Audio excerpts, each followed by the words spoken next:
तूही रे माझं मित्वाच्या आजच्या भागाची सुरुवात होते अर्णव आणि ईश्वरी पासून. तर आता ईश्वरी बाथरूम घालून बाहेर आलेली असते आणि तेवढ्यातच तिला काहीतरी दिसतं आणि ती ओरडते आणि किंचाळते जोरात आ म्हणून. तर तिला अर्णव पकडतो. तर आता त्याच्या छातीवर पडलेली असते ती. तर आता तो तिला पकडून थांबलेला असतो आणि बॅकग्राऊंड मध्ये रोमॅन्टिक गाणं लागलेलं आहे. तू रे माझा मित्वाचं रोमॅन्टिक गाणं. तर आता तो बघतो तिच्याकडे आणि ती सुद्धा बघते तिच्याकडे. दोघे एकमेकांकडे बघत असतात. दोघांचा एक खूप गोड क्षण दाखवलाय खरंच हा प्रेक्षक हो. तर आता ईश्वरी घाबरलेली असते कारण खूप जास्त विजा कडकडत असतात. तर अर्णव बघतो तिच्याकडे आणि ती मात्र बाथरूम घालून बाहेर आलेली असते. सर मी तुम्हाला म्हटलं होतं ना त्या नका लावू म्हणून असं म्हणते ईश्वरी. मग असं म्हणते ती लाईट्स गेले होते ना म्हणून चेक करायला लागेल असं म्हणतो अर्णव. बंद करा ना सर असं म्हणते ईश्वरी. ओके असं म्हणतो अर्णव. तर आता बंद करतो ते सगळे लाईट वगैरे फॅन वगैरे सगळंच. साडी सुकवावी लागेल ना असं म्हणतो अर्णव. असं म्हणते आता ईश्वरी. तर आता ईश्वरी आतमध्ये जाते. तर आता अर्णवला दाखवलंय तो खूप लाजत असतो आणि ईश्वरी मात्र आत गेलेली असते. तर आता तेवढ्यातच वल्लरीला दाखवलंय. तर आता वल्लरी येत असते आणि तिला हाताला रक्त लागतं. तर ती म्हणते तो वरच आहे. तर आता उदयकांत खाली आलेला असतो आणि तो म्हणतो वर काय तो नाहीये. हे बघ रक्ताचे डाग असं म्हणते आता वल्लरी. खाली पण नाही याचा अर्थ तो नक्की तिथे गेलाय. हे बघ असं म्हणतात इथे वल्लरी. पण त्या रक्ताचे डाग जसे आहेत त्या मार्गाने जाऊया म्हणजे तो सापडेल आपल्याला असं म्हणतो आता उदयकांत. तर आता उदयकांत आणि वल्लरी दोघेही चालत चालत जातात रमाकांतच्या शोधात. तर आता इथे परत आकाश आणि अविनाशला दाखवलंय. तर आता प्लीज कन्सिडर करा ना असं म्हणत असतो अविनाश. तुम्ही जसे यांना डुप्लिकेट पासेस दिले तसे ईश्वरी अर्णवला सुद्धा डुप्लिकेट पासेस खूप जेन्युइन प्रॉब्लेम आहे त्यांचा असं म्हणतो आता अविनाश. मग असे आले होते ना तेव्हा त्यांना मी हेच सांगितलं होतं असं म्हणतो तो की पुन्हा पास देता येणार नाही. तुम्ही कशाला परत आलाय तो असं म्हणतो तो माणूस. हे बघ असं म्हणतो आकाश. आकाश गप्प बसरा असं म्हणतो अविनाश. हे बघा मिस्टर देसाई माझ्या भावाला आणि बहिणीला पावसामुळे उशीर होतो इथे यायला. त्यामुळे प्लीज डुप्लिकेट पासेस द्या. जसे आम्हाला दिल्यात तसे त्यांनाही द्या असं म्हणतो तो. प्लीज प्लीज असं म्हणतो आकाश. हे बघा मगाशी मी यांना पासेस दिलेले कारण देशमुख मॅडमनी तशी रिक्वेस्ट केली होती आणि जजेसची परवानगी सुद्धा घेतली. आता पुन्हा कसे पासेस देणार असं म्हणतो तो माणूस. बघा साहेब कसं आहे आमच्याकडचे पेपर चेक करा ना. अहो तुम्हीच इश्यू केलाय ना असं म्हणतो आता इथे अविनाश. शेवटचं सांगतोय तुम्हाला तुम्ही पुन्हा पुन्हा त्रास देऊ नका हा असं म्हणतो तो माणूस. स्पर्धेचे काहीतरी नियम असतात समजत नाही का हो तुम्हाला असं म्हणतो तो मॅनेजर. काय डोके वगैरे आहे की नाही तुम्हाला असं म्हणतो तो माणूस. सेन्सलेस माणसं असं म्हणतो तो. तर आकाश खूप चिडलेला असतो आणि तो मारायला जातो. आकाश आकाश असं म्हणतो अविनाश. अजून स्पर्धा सुरू झालेली नाहीये. आताच काही वाद घातले आपण तर प्रॉब्लेम होईल आपल्यालाच असं म्हणतो अविनाश. आता इथे थांबण्यात काय पॉईंट नाही. चल आम्ही जाऊया आणि तिकीट शोधूया असं म्हणतो आता अविनाश. थँक्यू सर असं म्हणून अविनाश आणि आकाश निघून जातात. तर आता परत अर्णव आणि ईश्वरीला दाखवलंय. ईश्वरी आलेली असते आपली साडी घेऊन. सर सर असं म्हणते आता ईश्वरी. आता वाळवणार कशी असं म्हणते ती. फॅन लावूया असं म्हणते तो. नको ना सर फॅन मला अजूनही थंडी वाजते सर. फॅन नको असं म्हणते ती. नाही करत असं म्हणतो अर्णव. मी ना पटकनी बाहेर जाऊन साडी वाळत टाकून येते असं म्हणते ती. जरा डोकं लाव माणूस भिजल्यावर जरा डोकं कमी चालतं का असं म्हणतो अर्णव. बाहेर पाऊस पडतोय कसं सुकवणार आहे साडी. साडी पण भिजेल ना जरा डोकं लाव असं म्हणतो अर्णव. ठीक आहे एवढं काही नाही असं म्हणते ती. बरं मला असं सांगा आता कशी सुकवायची मग साडी असं म्हणते ती. मला जरा विचार करू दे काहीतरी ऑप्शन निघेल. शांत बस जरा. बस बस असं म्हणतो तो. अरे यार असं म्हणतो तो. आता काय फुंकर मारून सुकवणार आहे का साडी असं म्हणते आता ईश्वरी. फालतू जोक्स बंद कर कळलं तुला असं म्हणतो अर्णव. किती भिजली साडी ते बघतो मी असं म्हणतो तो. इतकी कशी भिजली साडी असं म्हणतो तो. मी पण तुझ्यासोबतच आलो होतो ना. हे बघ सुकलेत माझे कपडे असं म्हणतो अर्णव. हो का असं म्हणते ईश्वरी. अशा कपड्यांमध्ये ना कुणी धाव जाऊ शकतं. ही नवारी एकदा नेसून बघा एवढे सगळे दागिने कानातले सगळं घालून बघा मग कळेल तुम्हाला असं म्हणते ईश्वरी. कसं कसं असं म्हणते ईश्वरी. कसं कसं सुकवायचं आता हे असं म्हणते ईश्वरी. मी जरा विचार करतो असं म्हणतो अर्णव. बस बस बस तुला बरं वाटत नव्हतं ना लगेच एनर्जी आली तुझ्यात भांडायला लागलीस तू असं म्हणतो अर्णव. विचारतो असं म्हणतो तो आणि आता फोन घ्यायला जातो. तर आता तो बोलायला लागतो फोन करून. Hi this is Arnav Rajesh Shirke. I am calling from.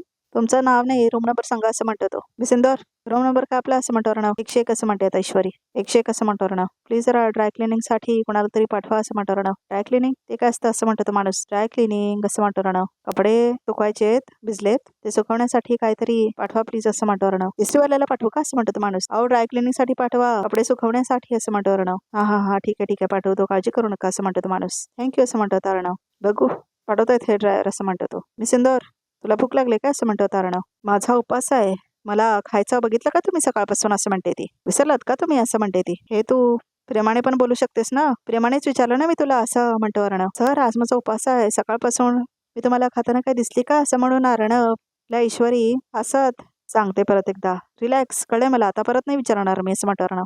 बरं वाटतंय असं म्हणतो आता इथे अर्णव. तर आता रमाकांतला दाखवलंय. तर आता रमाकांत चालत चालत येत असतो.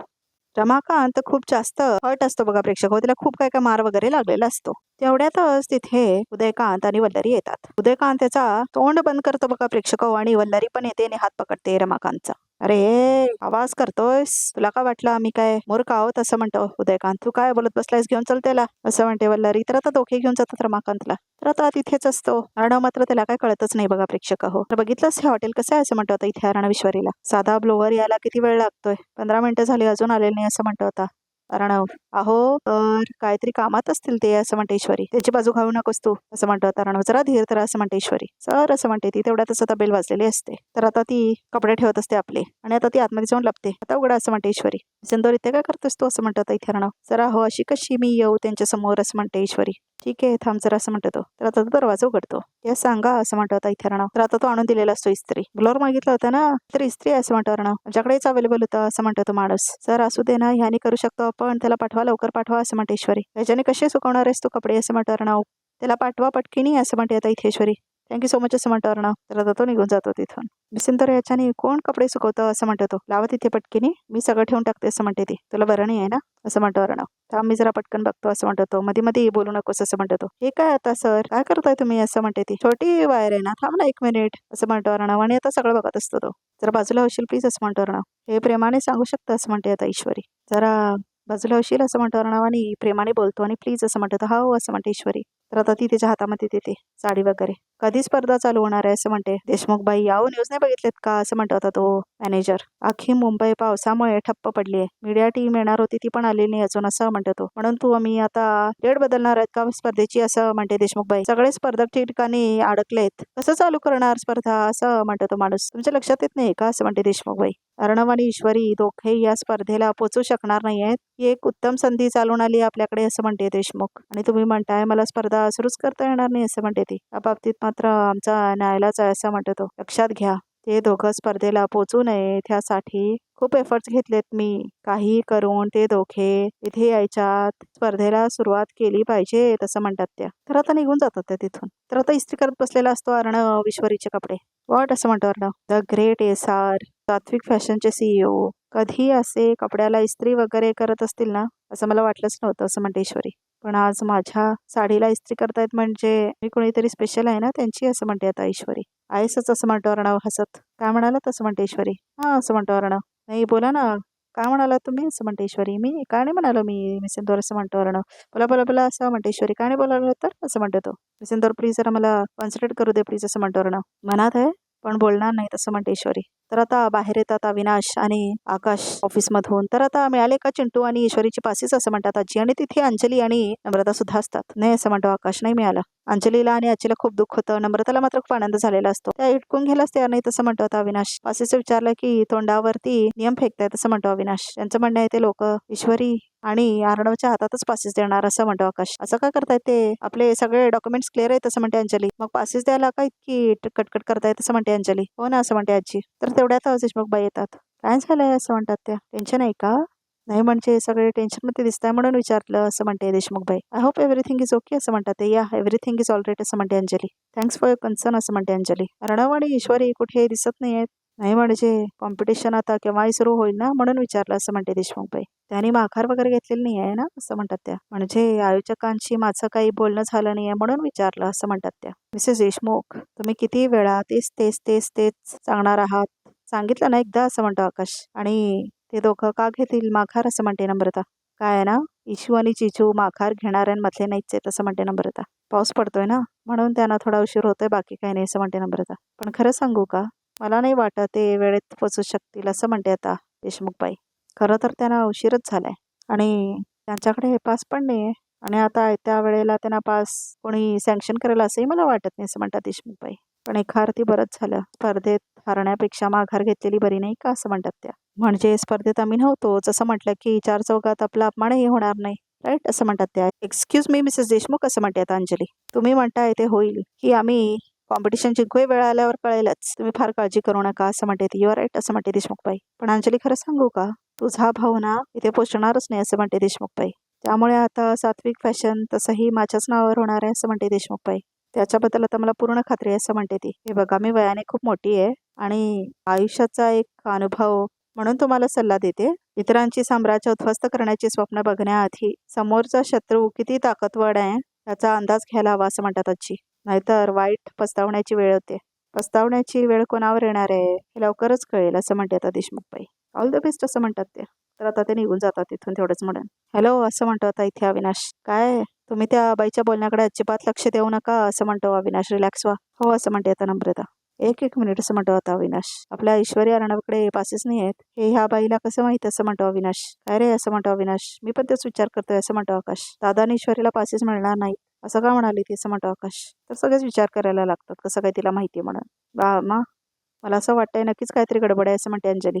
पासेसचं प्रकरण निस्तरायचं कसं असं म्हणते आजी. मी का म्हणते असं म्हणत असे अंजली. कोणी काही बोलू नका. मी आणि आकाश जाऊन पुन्हा एकदा बघतो ट्राय करतो असं म्हणतो आता इथे अविनाशचा आकाश. असं म्हणून आता आकाश आणि अविनाश आतमध्ये जातात. तर आता आतमध्ये जातात अविनाश आणि आकाश. सर अरे गेले कुठे असं म्हणतो अविनाश. आता इथे येतोय ना असं म्हणतो आता अविनाश. किती वेळ त्यांची वाट बघायची असं म्हणतो अविनाश. वाट बघत थांबले असतो ते माणसाची. काय करतोयस तू हा असं म्हणतो अविनाश. डॅड काय डॅड तेथे नसताना त्यांच्या कुठल्याही वस्तूला हात लावू नकोस. योग्य नाही असं म्हणतो अविनाश. आपण एक काम करूया त्यांच्या टीमला विचारूया काय असं म्हणतो अविनाश. ओके असं म्हणतो आकाश. चल असं म्हणतो अविनाश. तर आता आकाश निघून जातो तिथून. तर आता परत ईश्वरीला दाखवलंय तर ती मंगळसूत्राकडे बघत असते आणि अर्णव मात्र तिच्याकडेच बघत असतो. तर आता दोघांना आठवतं कसं त्यांचं लग्न झालेलं असतं ह्याच रूम मध्ये. कसं त्याने तिच्या गळ्यामध्ये मंगळसूत्र घातलेलं असतं. तिला कसं टेन्शन आलेलं असतं. तर सगळं आता आठवायला लागतं ईश्वरीला आणि आपल्या मंगळसूत्राकडे ती बघत असते. मी सुंदर असं म्हणतो अर्णव. त्याचा एवढी सिरियस का झालीस तू. सर असं म्हणते ईश्वरी. तुम्हाला आठवतंय अशाच एका हॉटेलच्या रूम मध्ये तुम्ही माझ्या गळ्यामध्ये मंगळसूत्र घातलं होतं असं म्हणते ईश्वरी. आठवतंय ना असं म्हणतो अर्णव. मग अशीच आठवलं होतं पण मुद्दाम म्हटलं नाही मी. तुला आवडलं नव्हतं ना मी तुझ्या गळ्यामध्ये जबरदस्तीने मंगळसूत्र घातलेलं असं म्हणतो अर्णव. ते लॉज ती पोलिसांची रेड रोज क्रेझी असं म्हणतो अर्णव. पण सर नंतर माझी सगळी गलत फॅमिली दूर झाली असं म्हणते ती. आणि आता तर मी तुमच्या प्रेमात असं म्हणत असते की तेवढ्यातच अर्णवला लक्षात येतं काहीतरी. तर आता दोघेही खूप लाजतात. काय असं म्हणतो अर्णव. काय म्हटलीस तुम्ही सिंदूर असं म्हणतो अर्णव. काय नाही असं म्हणते ती. तू काहीतरी म्हणालीस असं म्हणतो अर्णव. खरंच काही नाही असं म्हणते ईश्वरी. सिंदूर तू काहीतरी म्हणालीस मग म्हणून काहीतरी म्हणालीस तू असं म्हणतो तो. प्लीज कॉन्सन्ट्रेट करा असं म्हणाले असं म्हणते ती. म्हणत आहे पण बोलणार नाही कधी असं म्हणतो अर्णव. तर आता खूप लाजत असतात दोघे एकमेकांकडे बघून. दोघं एकमेकांकडे बघून लाजत असतात. तर आजचा भाग इथे समजून बघत तरी आपण ते काय ते खूप स्वप्न होती ना तुमची कॉम्पिटिशन जिंकायची असं म्हणते देशमुखबाई अर्णव आणि ईश्वरीला. मला नाही वाटत आहे तुम्ही ही स्पर्धा जिंकाल. ह्या स्पर्धेनंतर सात्विक फॅशनचं नामोनिशाणही राहणार नाही असं म्हणतात देशमुखबाई. तुम्ही कितीही म्हटला तरी तुमचं हे स्वप्न ह्या जन्मात तरी पुरं होणार नाही असं म्हणतो अर्णवाने. राहिला प्रश्न कॉम्पिटिशन जिंकण्याचा आणि आम्ही दोघं पूर्ण कोशिश करणार असं म्हणते ईश्वरी. बघूया तुम्हाला किती जमतंय ते. ऑल द बेस्ट असं म्हणते देशमुखबाई. तर आता देशमुखबाई निघून जातात तिथून. आता ही बाई काहीही करू शकते. आम्हाला खूप अलर्ट राहायला लागणार आहे. ती कुठल्याही खालच्या थराला जाऊ शकते असं म्हणते ईश्वरी अर्णवला. तर बघा प्रेक्षकावर रिकॅप सुद्धा इथे संपतो. तर आमच्या चॅनलला नक्की सबस्क्राईब करा आणि अजून काही एक्सक्लुझिव्ह पिक्स बघायचे असतील तर हा व्हिडिओ बघतच राहा.